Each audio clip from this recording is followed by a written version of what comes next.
Pernahkah kamu melihat seseorang yang meninggal sambil tertawa? Ya, tertawa. Bukan karena bahagia, tapi karena azab yang datang tanpa disadari. Kisah ini terjadi di sebuah desa kecil di Jawa Barat. Seorang pria bernama Rian, dikenal lucu, pandai bercanda, dan selalu jadi pusat perhatian. Tapi di balik tawanya, ada dosa yang selama ini ia anggap sepele. Candaan yang menyinggung agama, menertawakan ibadah, bahkan mengejek orang yang sedang berdoa. Baginya, itu cuma hiburan. Tapi bagi Allah, itu penghinaan. Dan malam itu, candaan terakhirnya menjadi gerbang menuju kematian yang mengerikan. Rian adalah pemuda berusia 27 tahun. Ia bekerja di sebuah bengkel kecil dan tiap malam nongkrong bersama teman-temannya di warung kopi dekat masjid. Mereka biasa duduk hingga larut, bercanda, tertawa keras. Bahkan kadang menertawakan hal-hal yang tidak pantas. Lihat tuh, si Udin baru pulang dari masjid rajin banget, takut nggak masuk surga kali ya? Kata Rian sambil tertawa keras. Teman-temannya ikut tertawa, tanpa sadar mereka sedang menertawakan ibadah. Orang-orang di kampung sering menegurnya. Rian, jangan suka bercanda soal agama. Nanti Allah marah, tapi Rian hanya menjawab, saya cuma bercanda kok, masa Allah marah cuma karena guyonan? Ia tak tahu, dosa yang dianggap kecil bisa menjadi sebab murka Allah yang besar. Malam Jumat itu, angin berhembus dingin.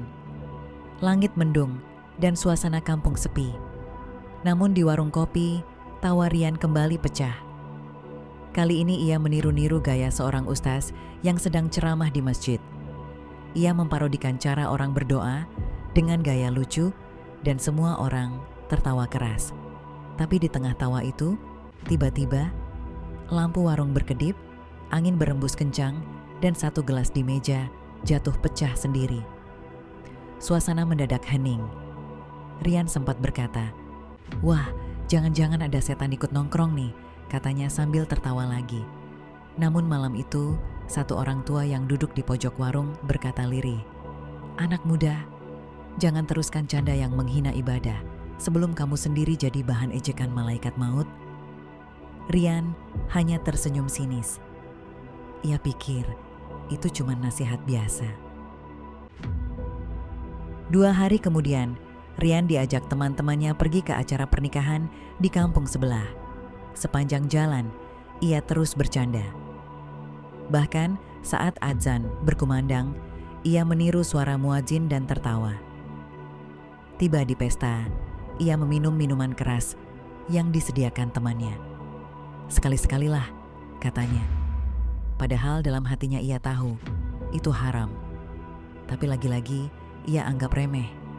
Menjelang malam, ia kembali mengolok teman yang sedang salat di pojok halaman. "Wah, takut dosa ya bro. Padahal dunia ini buat dinikmatin dulu, baru nanti tobat," katanya dengan tawa besar. Namun tawa itu tak bertahan lama. Beberapa saat kemudian, tubuhnya mendadak kaku. Mulutnya masih tersenyum, tapi matanya terbuka lebar. "Rian, hei Rian," teriak teman-temannya. Ia terjatuh. Napasnya tersengal, dari mulutnya keluar suara aneh seperti orang tercekik, dan di detik terakhir hidupnya, wajahnya membeku dalam posisi tertawa. Kabar kematian Rian membuat kampung gegar.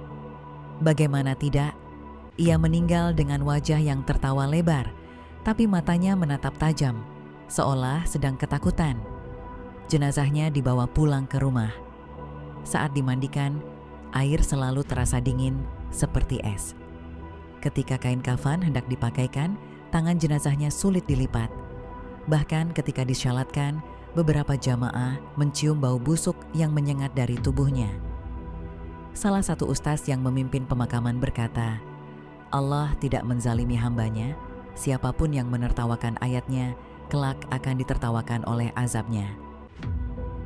Malam itu, warga sekitar mendengar suara tawa samar dari arah kuburan Rian.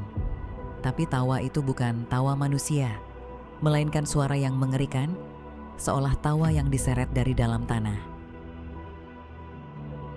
Sahabat, tawa adalah anugerah, tapi ketika tawa digunakan untuk mempermainkan agama, itu menjadi kutukan.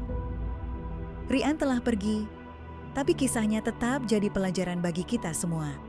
Karena dosa yang dianggap sepele bisa menghapus amal yang banyak. Dan candaan yang menghina Allah bisa menutup pintu tobat sebelum sempat dibuka. Rasulullah bersabda, sesungguhnya seseorang mengucapkan satu kalimat yang membuat Allah murka, tanpa ia pikirkan akibatnya, namun ia akan terjerumus ke neraka lebih dalam dari jarak antara timur dan barat. HR Bukhari Muslim. Jangan biarkan tawa kita menjadi sebab air mata di akhirat nanti. Karena setiap kata, setiap candaan akan dimintai pertanggungjawaban. Semoga kita dijauhkan dari lisan yang mempermainkan agama dan dijaga oleh Allah dari azab yang pedih.